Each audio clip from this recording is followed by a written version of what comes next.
The sharp tap of rain on the window served as background noise as I sat in my home office, a coffee mug cooling by my elbow. A familiar routine after another grueling day at work, hours spent as a software engineer, fixing bugs others didn't see, ironing out problems in code. It was second nature to me. But today, the code I was untangling wasn't on my laptop, it was in my life. Her name was Lauren. My wife of 8 years.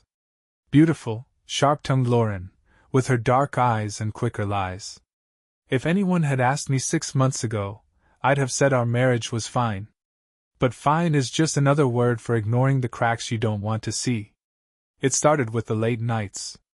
Deadlines, she'd say, slipping on that expensive coat she loved, the one I bought her after our last fight. Then came the gym obsession. She'd never been much of a fitness enthusiast, but suddenly, 3 nights a week, she'd come home glowing, claiming it was Pilates or spin class. I wanted to believe her, but the glances at her phone, the way she'd laughed to herself over texts, felt like neon warning signs in my otherwise predictable life.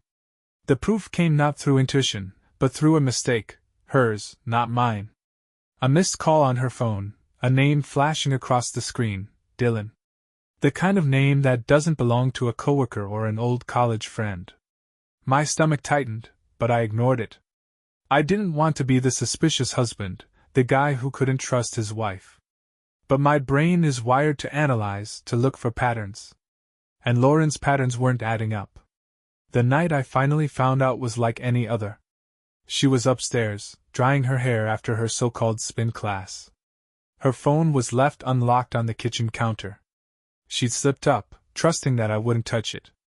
Maybe she thought I was too oblivious, or maybe she just didn't care anymore. It only took 30 seconds. A single thread in her messages, buried under chats about groceries and girls' nights out.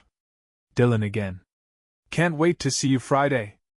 Hope Jack's clueless as always, winky face. The air felt like it had been sucked from the room. My chest tightened, not with sadness, but with a cold, simmering anger.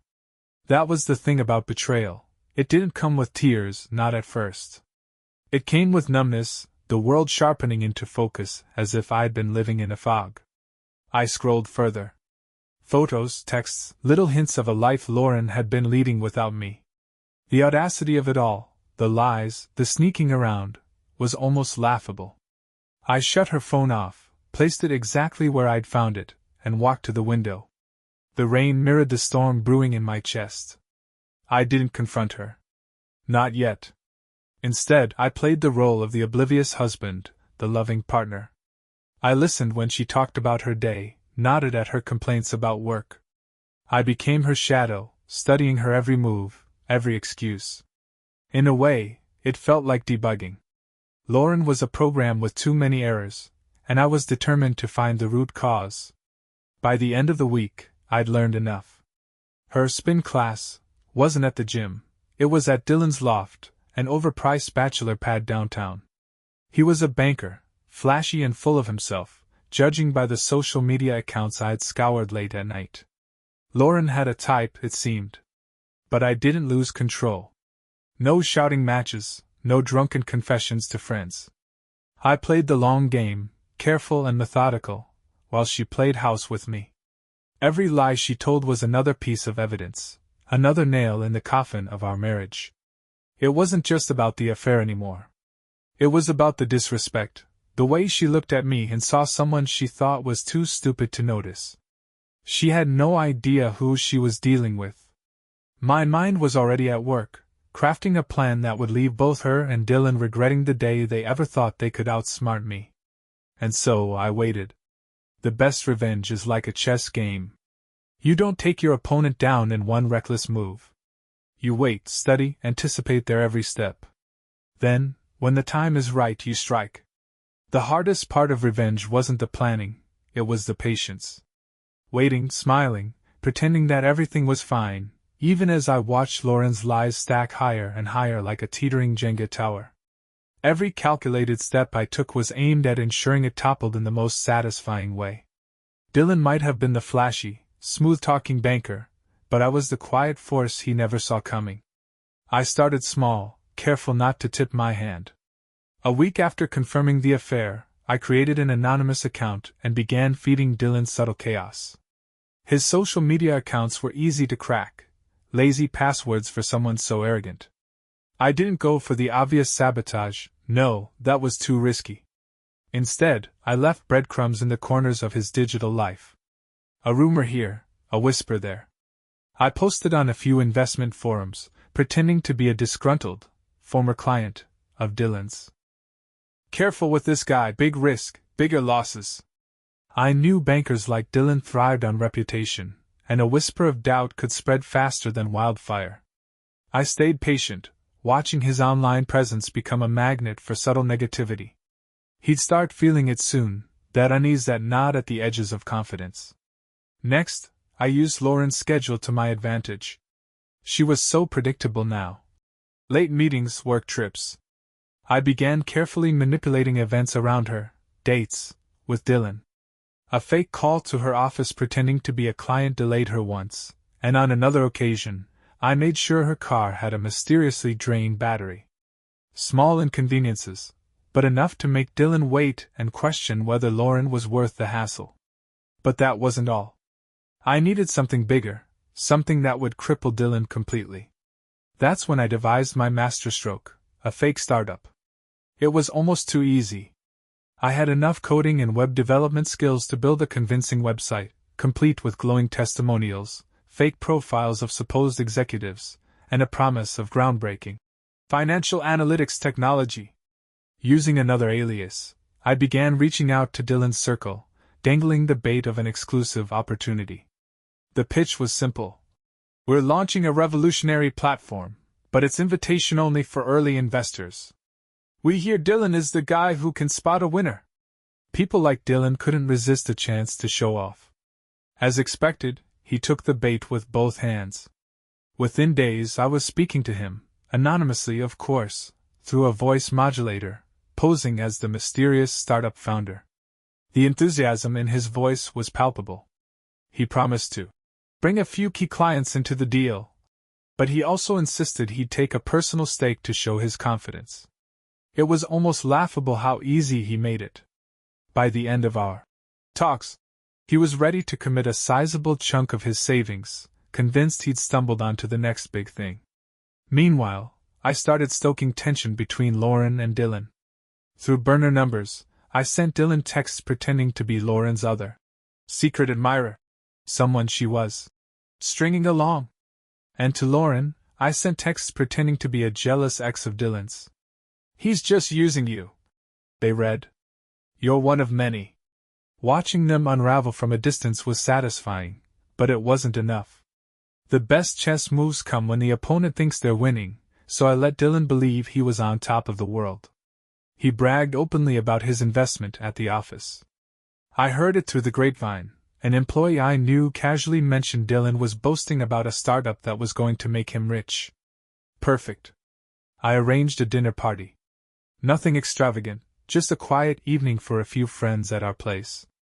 Lauren insisted on inviting Dylan, claiming he was just a friend from work. As if I hadn't already mapped out every corner of their betrayal. I didn't argue. In fact, I encouraged it. It'll be nice to get to know him, I said, wearing my best supportive husband's smile. The night of the party, I played the doting host, shaking Dylan's hand with feigned warmth and offering him the best scotch in the house. Lauren was radiant, chatting away with the kind of confidence only liars can muster. And Dylan, well, Dylan was insufferable, making jokes too loud, laughing too hard, the picture of a man who thought he'd won some grand prize. Toward the end of the evening, I casually brought up business. So, Dylan, I hear you've been making waves in the investment world. Anything exciting in the pipeline? He lit up like a Christmas tree. Oh, Jack, you wouldn't believe it. I've got a stake in a tech startup that's going to blow up in the next quarter. Early access, VIP treatment, the works. I nodded, feigning interest. Sounds impressive. You'll have to let me know how it goes. Maybe I'll invest someday, if I ever figure out how to manage my own savings. Dylan laughed, patting my shoulder like I was some harmless fool. Lauren watched the exchange, her smile tight, her hand clutching her wineglass just a little too hard. As the evening wound down and our guests filed out, I caught a moment alone with Dylan at the door. "Good luck with that startup," I said, meeting his eyes for just a beat too long. "I'm sure it'll pay off." He grinned, oblivious to the trap he was walking into. By the time I locked the door that night, Lauren was already upstairs, brushing her teeth. I stared at my reflection in the hallway mirror, the face of a man with nothing left to lose. Everything was in place. The pieces were set. All that remained now was the reveal. The night of the party dawned like any other. Lauren flitted around the house, her heels clicking against the hardwood floors as she prepped appetizers and adjusted decorations. She was radiant, glowing with anticipation. It wasn't for me, of course. This gathering wasn't about us or even our social circle. It was about Dylan. He was the gravitational center of her universe, and tonight, he'd find out what it felt like to implode. As for me, I dressed the part of the supportive husband, crisp suit, pleasant smile, hands busy helping with last-minute details. If Lauren suspected anything, she didn't show it. The obliviousness of people who think they're smarter than everyone else is astonishing. By 7 p.m., our guests began to trickle in. Friends, colleagues, a mix of familiar faces and acquaintances. Dylan arrived late, of course, his entrance as calculated as everything else about him. He strolled through the front door in an expensive suit, his watch flashing like a beacon, his smirk aimed squarely at Lauren. I greeted him warmly. "Dylan! Glad you could make it." My handshake lingered just a moment longer than necessary, enough to make his eyes dart to mine in fleeting confusion. The evening unfolded like clockwork.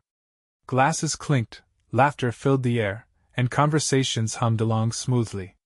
Lauren was a social butterfly, floating between groups, her attention always returning to Dylan. It was disgusting how obvious she was, and yet no one seemed to notice. Or maybe they just chose to ignore it. By the time dinner was served, the atmosphere was buzzing. Dylan, seated at the head of the table, my seat, was in his element, regaling everyone with stories of his supposed financial genius. His voice boomed as he launched into a detailed account of his latest investment. "This startup I've partnered with is revolutionary," Dylan declared, swirling his wine. "We're talking cutting-edge financial analytics, the kind of tech that'll make Wall Street look like child's play." Lauren beamed at him like a schoolgirl with a crush, nodding along as if she had the faintest idea what he was talking about. The other guests murmured their admiration, some even leaning forward to ask questions. And me? I bided my time, eating in silence, the calm before the storm. When dessert was served, I rose from my seat. "If everyone could hold off on digging in for just a moment, I'd like to make a small toast." Lauren looked surprised. She wasn't expecting this. Neither was Dylan. "Good." I raised my glass, smiling warmly. "Tonight isn't just a celebration of friendship, it's a celebration of trust. Trust is the foundation of everything, wouldn't you agree?" There were nods around the table, murmurs of agreement. Dylan smiled smugly, clearly believing this was a thinly veiled compliment directed at him. "But trust is fragile," I continued, pacing slowly around the table. "And when it's broken, the consequences can be devastating." The room went silent, the air thick with tension. Lauren's smile faltered, her hand gripping her wineglass. Dylan leaned back in his chair, his smirk less certain now. "Dylan," I said, my tone sharp as a blade, "why don't you tell everyone about this brilliant startup of yours? The one you've invested so heavily in?" He blinked, caught off guard. "Well, I already mentioned." "No, I mean really tell us about it," I interrupted, setting my glass down. "The founders. The technology. The business model." Lauren's face turned pale. She opened her mouth, but no sound came out. "Jack, what are you getting at?" Dylan asked, his voice tinged with irritation. I leaned forward, hands resting on the table. "I'm getting at the fact that your startup doesn't exist. It never did." A ripple of confusion spread through the guests. Dylan's brow furrowed, his smugness giving way to anger. "What the hell are you talking about?" I smiled coldly, savoring the moment. I created it. The website, the testimonials, the investors, they're all fake. A little side project of mine. I figured someone like you would jump at the chance to throw money at something shiny and new. And you did. The room exploded into murmurs, gasps, and a few stifled laughs. Dylan's face turned crimson, his mouth opening and closing like a fish gasping for air. You're bluffing, he spat. There's no way. I reached into my pocket and pulled out a folder, tossing it onto the table. It slid to a stop in front of him, spilling its contents, screenshots, documents, every step of his ill-fated investment. See for yourself, I said. He snatched up the papers, his eyes darting over the damning evidence. With every page, his confidence crumbled further. And that's not all, I added, my voice calm but cutting. Lauren? Care to explain the photos of you and Dylan? The text messages? The hotel receipts? Lauren froze, her eyes darting to me, then to the guests, then back to Dylan. Jack, Don't bother. I cut her off. They're all in this folder too. Along with divorce papers. The room fell deathly silent. I straightened, adjusting my tie. Trust is fragile, I repeated. But betrayal? Betrayal is unforgettable. As I turned to leave, the sound of Dylan's protests and Lauren's desperate pleas faded into the background. Outside, the cool night air hit me like a cleansing wave. Behind me, I could hear the muffled chaos of their humiliation, the sound of lives unraveling. For the first time in months, I felt something close to peace. The drive home wasn't long, just far enough to give me time to process what I had just done. My hands gripped the steering wheel tightly, though not from anger. It was something else. Relief? No, not quite. Closure? Closer, but still not right. Maybe it was just the calm after the storm, the eerie silence that settles when the thunder rolls away. The house was empty when I got there, as I'd expected. Lauren wouldn't be coming back tonight. If she had any dignity left, she wouldn't come back at all. The door shut behind me with a finality that felt oddly satisfying. For the first time in years, the place didn't feel suffocating.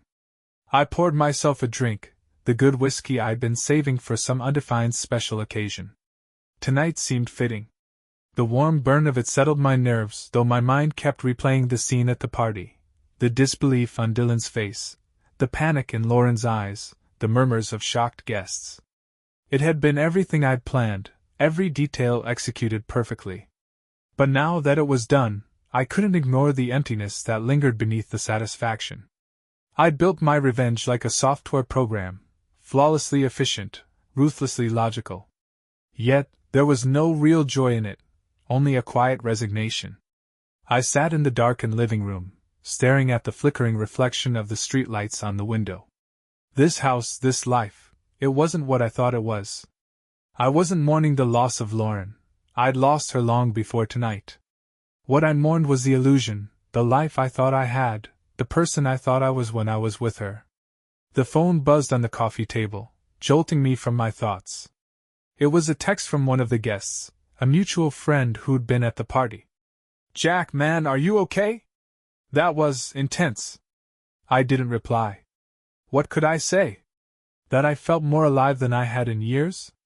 That I also felt hollow, like I just burned the bridge connecting me to my old life? I wasn't sure if I was okay, and that scared me. The next few days passed in a haze. Lauren didn't come home. Her things stayed where they were, untouched, as if she'd simply stepped out for a while. I didn't bother calling her. What was there to say? Instead, I focused on tying up loose ends. First, I met with my lawyer. The divorce papers I'd presented at the party were just the beginning. There were accounts to separate, assets to protect. Luckily, the evidence I had collected left no room for doubt. Lauren would get nothing more than what the prenup allowed. I have to say, Jack, my lawyer remarked as he skimmed through the documents, this is one of the most thorough cases I've ever seen. You've covered everything. I nodded. That had been the point. From there, I turned my attention to Dylan. His public humiliation had been satisfying, but I wasn't done with him yet. The fake startup had done more damage than I could have hoped for. Word spread quickly in his circles. Clients pulled out, colleagues whispered behind his back, and his bosses began asking uncomfortable questions about his judgment. The final nail came when I leaked the details of his investment to a few carefully chosen contacts. By the end of the week, Dylan had been placed on indefinite leave.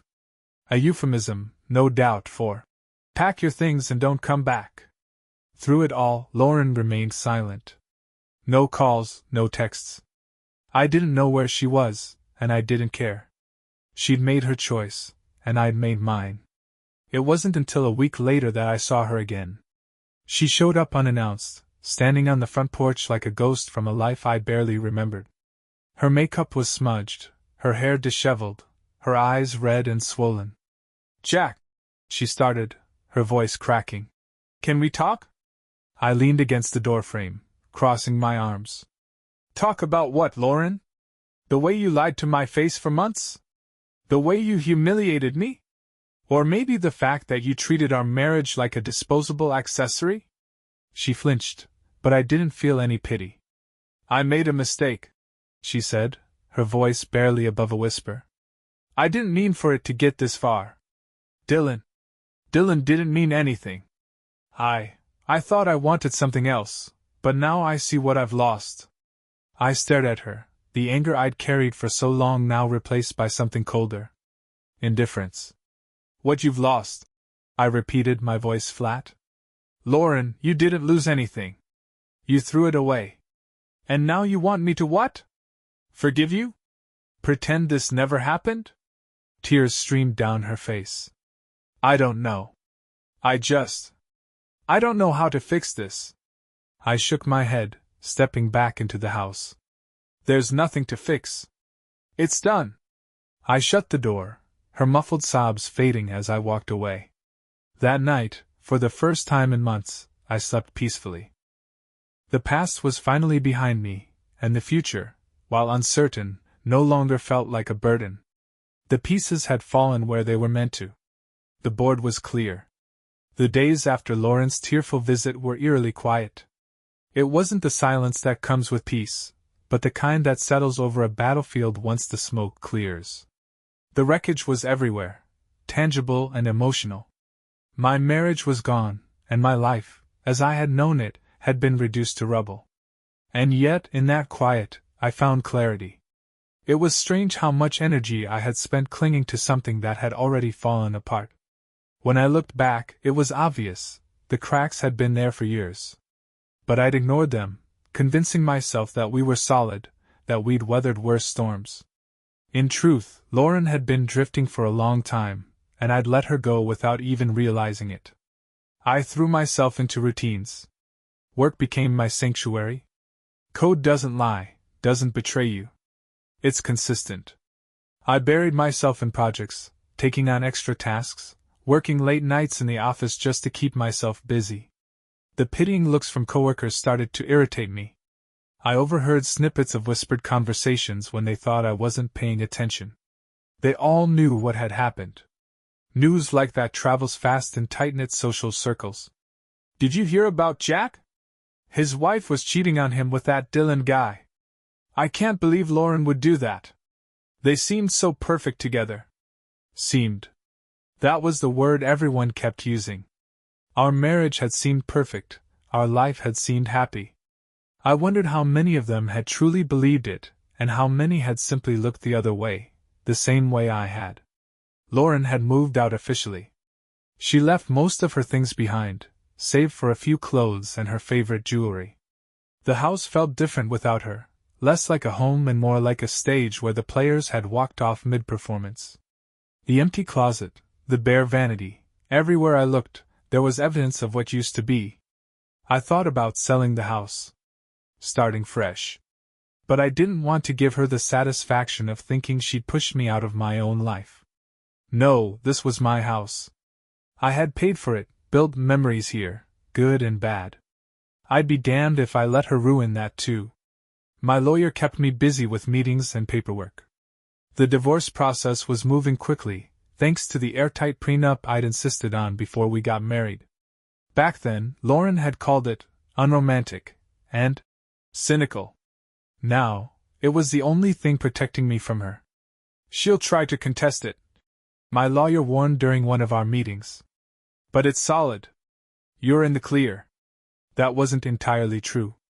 She couldn't touch my finances, but Lauren still found ways to make things messy.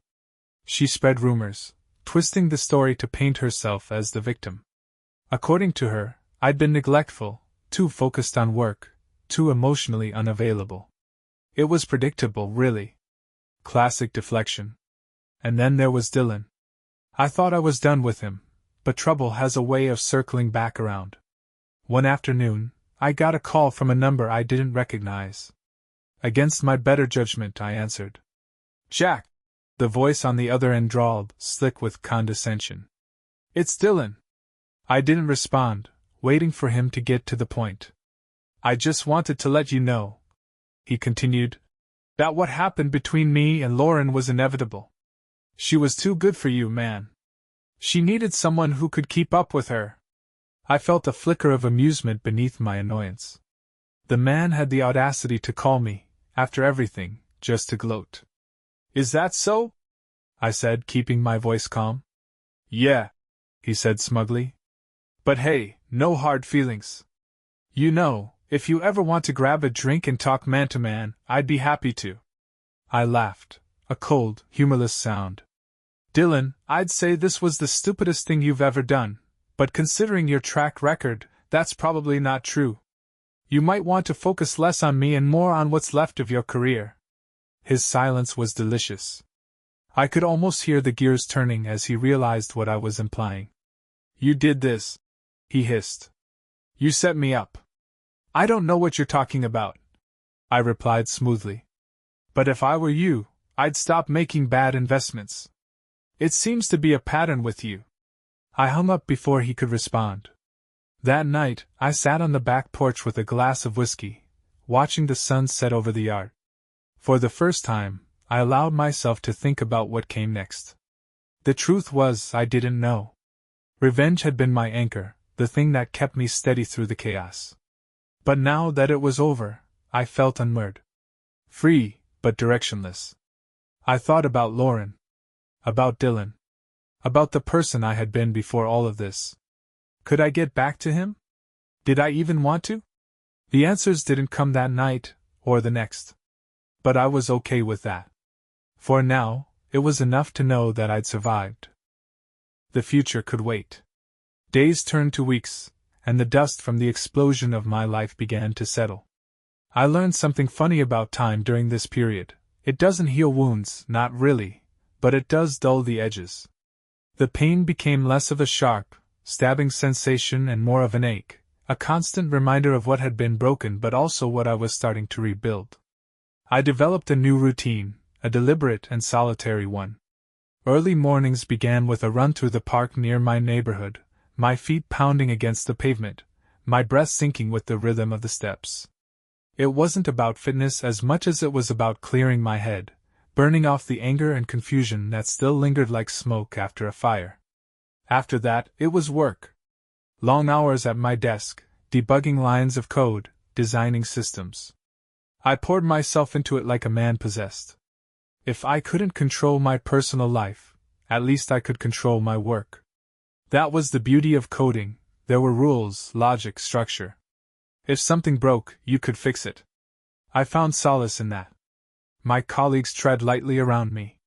I could feel their sympathy in the way they hesitated before speaking, in the awkward pats on the back when they thought I needed comfort. It irritated me at first, but eventually I let it go. They didn't know what to say, and I didn't know how to ask them not to say anything. The house was quiet. Too quiet. I hated it at first. The silence felt oppressive, like it was mocking me. But over time, I began to appreciate it. Without Lauren's constant chatter, without the sound of her footsteps upstairs or her music playing in the kitchen, I had space to think. That's when I realized something profound. I didn't miss her. Not really. What I missed was the idea of her, the woman I thought I'd married. The truth was, Lauren hadn't been that woman for a long time, maybe never. It hit me one night as I was sorting through the things she'd left behind. Boxes of clothes, jewelry, photo albums.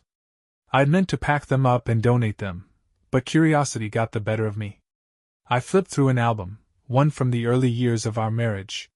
Photos of us on vacations, smiling at the camera, arms wrapped around each other.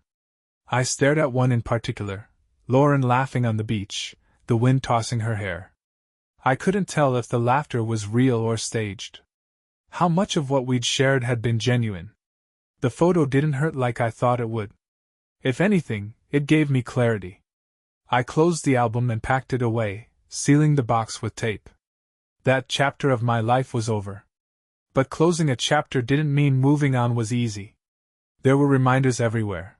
Our favorite coffee shop down the street, the park where we used to walk on Sundays, the grocery store where I'd catch myself reaching for her favorite wine out of habit. Each one was like a pebble in my shoe, small but irritating enough to keep me aware of the void she'd left.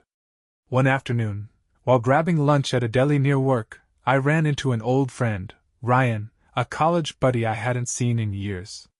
He'd heard about the divorce through the grapevine, of course. Everyone had. "Jack, man, I'm sorry about everything," he said, his voice laced with that same awkward sympathy I was growing tired of. "Don't be," I replied, shrugging. "It's over. That's all that matters." We sat down to eat, and for the first time in months, I had a conversation that wasn't clouded by pity or tension. Ryan talked about his life, his new job, his travels, the mistakes he'd made and the lessons he'd learned. It was refreshing, a reminder that life went on, that people rebuilt themselves every day. "Look," Ryan said as we were finishing up, "I know you're probably not in the mood for socializing, but if you ever want to grab a beer, hit me up. It helps, you know? Being around people who don't see you as, whatever the hell you've been through." I laughed, genuinely laughed, for the first time in what felt like ages. "I'll think about it." After that, I started saying yes more often. Drinks with Ryan turned into occasional meetups with other friends, casual gatherings that reminded me I wasn't alone in the world. Slowly, cautiously, I began letting people back in. But I also learned to enjoy my own company. I picked up hobbies I'd forgotten about, reading, woodworking, even cooking. The first time I made a proper meal for myself, it felt strange sitting at the dining table alone. But as I took the first bite, I realized it wasn't sad. It was peaceful. One evening, as I stood in the kitchen chopping vegetables, I caught my reflection in the window. I looked different. Lighter. Maybe not happy, but something close to it. I wasn't there yet, not fully. But for the first time, I believed I could get there. This wasn't the life I'd planned, but it was mine. And for now, that was enough. It was inevitable, I suppose. No matter how far I tried to move forward, the past had a way of sneaking up on me. It wasn't some grand confrontation or dramatic event that brought it to my doorstep, just an email. A single, innocuous email that turned my quiet morning upside down. It was from Lauren. The subject line read, "Can we talk?" I stared at it for a long time, my coffee cooling in my hand. I hadn't heard from her in weeks, not since that night she showed up on my porch, crying and desperate. I hadn't expected to hear from her again, not after the divorce papers had been finalized. But there it was, sitting in my inbox like a landmine, waiting to detonate. Against my better judgment, I opened it. The message was brief. "Jack, I know I'm probably the last person you want to hear from, but I need to explain myself.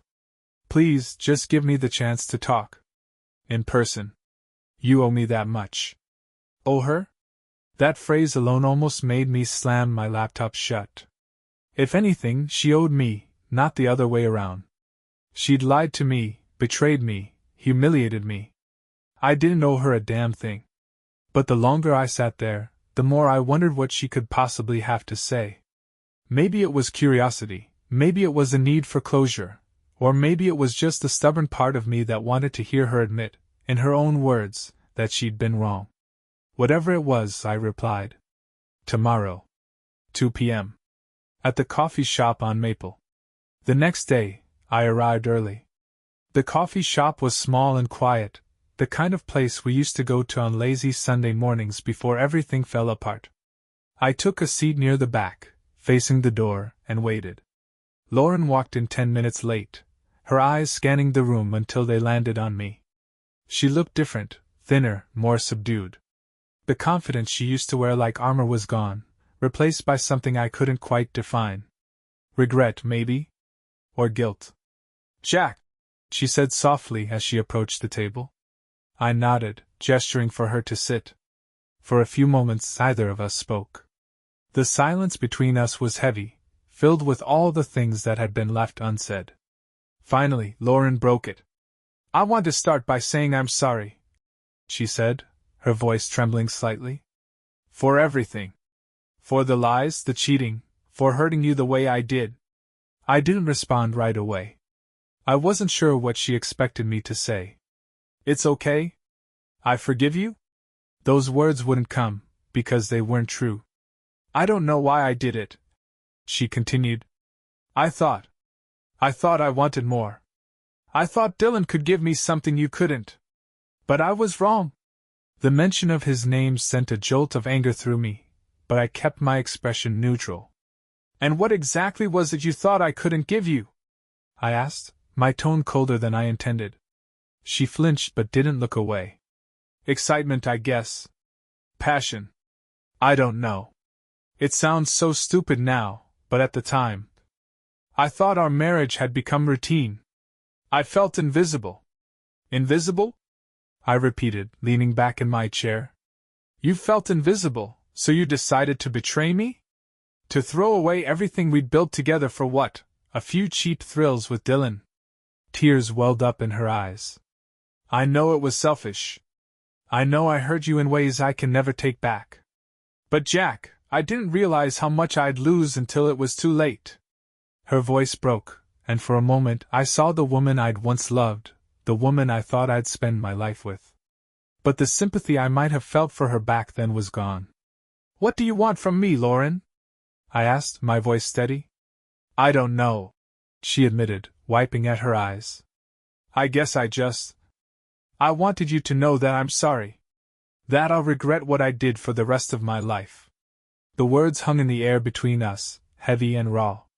Part of me wanted to believe her, to accept her apology, and let go of the bitterness that had taken root in my chest.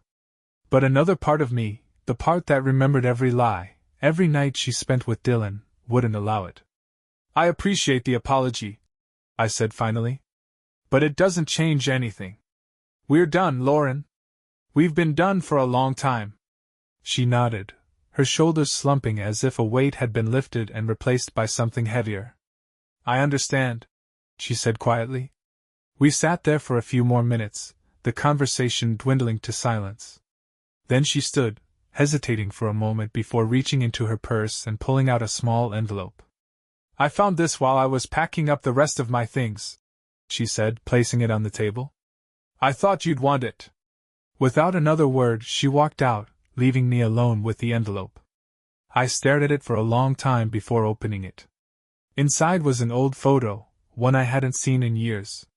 It was from the early days of our relationship, taken on a beach vacation.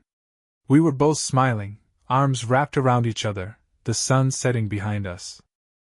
I felt a strange mix of emotions as I looked at it: nostalgia, sadness, anger, and something else I couldn't quite name. Eventually, I slipped the photo back into the envelope and left it on the table. Some things, I realized, were better left behind. The photo stayed on that coffee shop table, abandoned like the memories it represented. I didn't look back as I walked out, leaving the past where it belonged. For the first time in months, I felt lighter, as if some invisible chain had finally been cut. Lauren's apology might not have fixed anything, but it was the final nail in the coffin. She had acknowledged her betrayal, and I had let her go, truly let her go. Starting over isn't something you do overnight. It's not a dramatic moment where you suddenly feel free and whole again. It's a slow, grinding process, one where every day feels like you're piecing yourself back together, bit by bit. I began with the house. The place was too full of ghosts, reminders of a life that no longer existed. It wasn't that I couldn't stay there. I simply didn't want to anymore. Lauren's presence lingered in every corner, in every piece of furniture, in every dent in the walls where we moved things together. It was suffocating. So I sold it. I packed up my things, kept only what was necessary, and left the rest behind. There was no sentimental attachment to the dining table or the couch where we used to watch movies. They were just things, and things could be replaced. I found an apartment downtown, small but modern, with floor-to-ceiling windows that overlooked the city. It wasn't home yet, but it felt like a blank slate, and that was enough. The first night I slept there, I was struck by how quiet it was. No Lauren stomping upstairs, no faint hum of her music coming from the other room. Just me, the distant hum of traffic, and the occasional bark of a dog in the alley. I embraced the solitude. Work became my anchor again. My team noticed the change, how focused I was, how driven. I took on bigger projects, ones that challenged me and kept my mind occupied. My boss pulled me aside one day to tell me how impressed he was. "Jack, you've been killing it lately," he said. "We're looking at you for a leadership role. Think about it. A leadership role." A few months ago, I would have laughed it off, certain I wasn't ready for something like that. But now it felt like the natural next step. Outside of work, I started exploring parts of myself I'd ignored for years. I signed up for a woodworking class, something I'd always wanted to try but never had the time for. The first project was a simple coffee table, and I remember sanding the edges late into the night, losing myself in the rhythmic back and forth of the sandpaper. It was calming in a way I hadn't expected, a reminder that creating something with your hands could be just as satisfying as creating with your mind. I also started going out more, not in the aimless, trying to distract myself way I had right after the divorce, but with purpose. Drinks with Ryan turned into meeting new people, some of whom shared similar stories of heartbreak and reinvention. One night, at a casual gathering, I met Claire. Claire wasn't like Lauren. She didn't command the room with charisma or charm. She was quieter, thoughtful, with a sharp wit that caught me off guard more than once. We started talking about woodworking, of all things, and before I knew it, hours had passed. "You should check out the shop downtown," she said, her eyes lighting up. "They've got amazing reclaimed wood pieces. I think you'd like it." "I'll take a look," I said, genuinely intrigued. We exchanged numbers that night. It wasn't anything dramatic or romantic, it just felt easy. Natural. I didn't dive headfirst into dating, though. I wasn't ready, and I knew it. Claire and I texted occasionally, but I kept things casual. I wasn't looking for a relationship, not yet. But it was nice to have someone to talk to, someone who didn't see me as the guy whose wife cheated on him. As the weeks turned into months, I started to feel like myself again, or maybe a new version of myself. One who wasn't defined by his marriage or his divorce, but by the choices he was making now. One night, as I sat on the balcony of my apartment, sipping whiskey and looking out at the city lights, I realized I didn't miss my old life. Not Lauren, not the house, not the routines that had felt so permanent at the time. What I had now wasn't perfect, but it was mine. I thought about all the people who had supported me through the chaos. Ryan, my coworkers, even the strangers at woodworking class who didn't know my story but treated me like I belonged. And for the first time, I felt grateful. Grateful for the betrayal that had shattered my world, because it had forced me to rebuild something better. Grateful for the pain, because it had taught me what I could endure. As I sat there, the city humming around me, I smiled to myself. I wasn't the same person I had been a year ago. And that was a good thing. Because starting over isn't about going back to who you were. It's about becoming someone new. Months passed, and I felt like I was finally finding my footing. My days were full of new routines and small victories, finishing a woodworking project, acing a presentation at work, or discovering a hidden cafe tucked into the city's winding streets. Life wasn't perfect, but it was stable, and after everything I'd been through, that was more than enough. But life has a way of testing you when you least expect it. I was at work one Friday afternoon, wrapping up a report, when my phone buzzed on the desk. I glanced at the screen and saw an unknown number. Normally, I'd ignore it, but something made me pick up. "Hello? Jack, it's Lauren." My grip tightened on the phone. Her voice was soft, hesitant, as though she knew how unwelcome this call was. I hadn't spoken to her since our meeting at the coffee shop. I thought we'd said everything that needed to be said. "What do you want, Lauren?" I asked, keeping my tone neutral. There was a pause on the other end. I need your help." I leaned back in my chair, bracing myself. "With what, exactly?" "It's Dylan," she said, her voice trembling. Things have fallen apart for him. He's in serious trouble, Jack. And so am I." I almost laughed at the absurdity of it.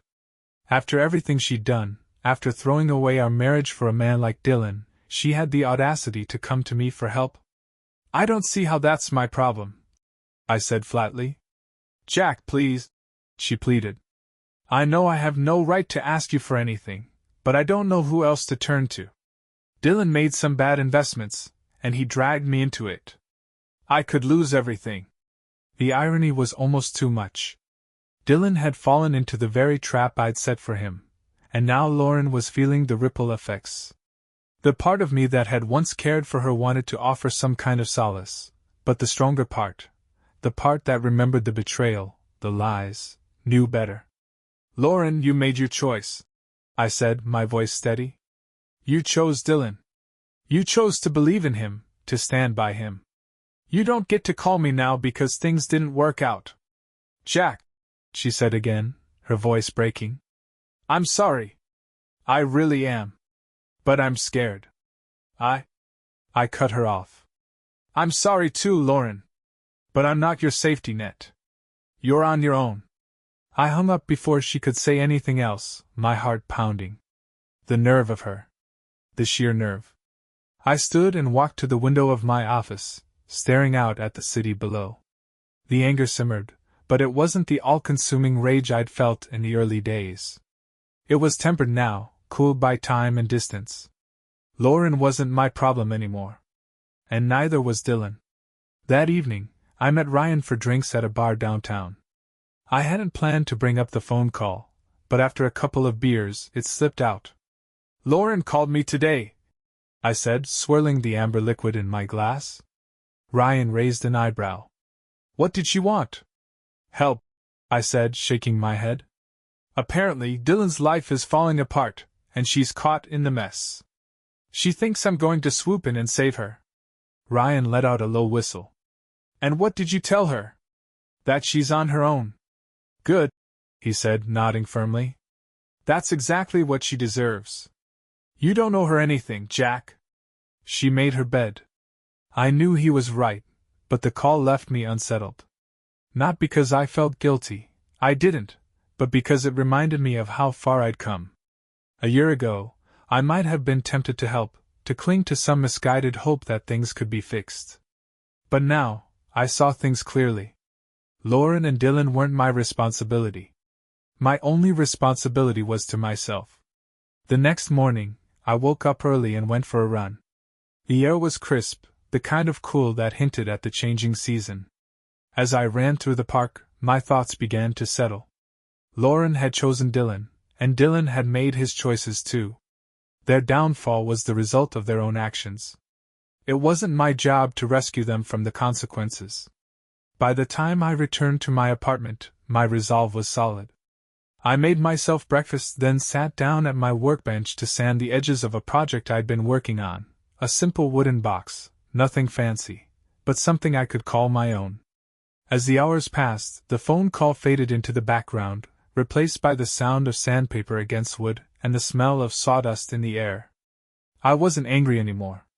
I wasn't even bitter. I was free. The turning point came a week later, though I didn't realize it at the time. It started with an invitation. Ryan called me one evening, his voice carrying an edge of excitement. "Hey, Jack, there's this event downtown, a gallery opening. You should come. It's casual, but there'll be some interesting people there." I hesitated. Social events weren't exactly my thing, even before everything fell apart.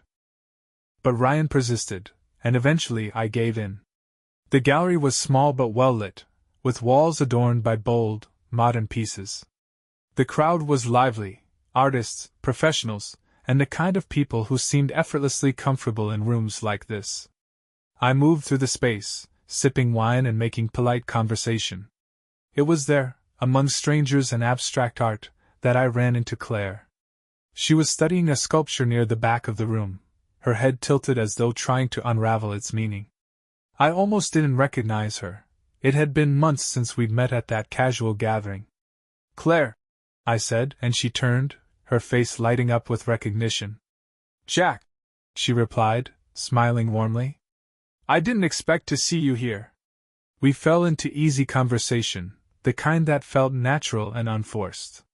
She told me about her recent work with a local nonprofit, and I found myself genuinely interested. When she asked about me, I didn't flinch or hesitate the way I once might have. "I've been rebuilding," I said honestly. "Good," she said, her tone sincere. "You deserve to." By the end of the night, we'd exchanged numbers again, this time with a mutual understanding that we'd actually use them. In the days that followed, Claire and I started seeing each other more often. It wasn't anything dramatic, no whirlwind romance, no grand declarations. Just quiet moments shared over coffee or casual dinners. She didn't ask about Lauren or the past, and I didn't feel the need to bring it up. For the first time in a long time, I felt like I was moving forward instead of looking back. Months later, I got another call I didn't expect. This time, it wasn't from Lauren. It was from Dylan. I almost didn't answer, but curiosity got the better of me. "What do you want?" I asked, skipping pleasantries. His voice was rough, defeated. "You win, Jack.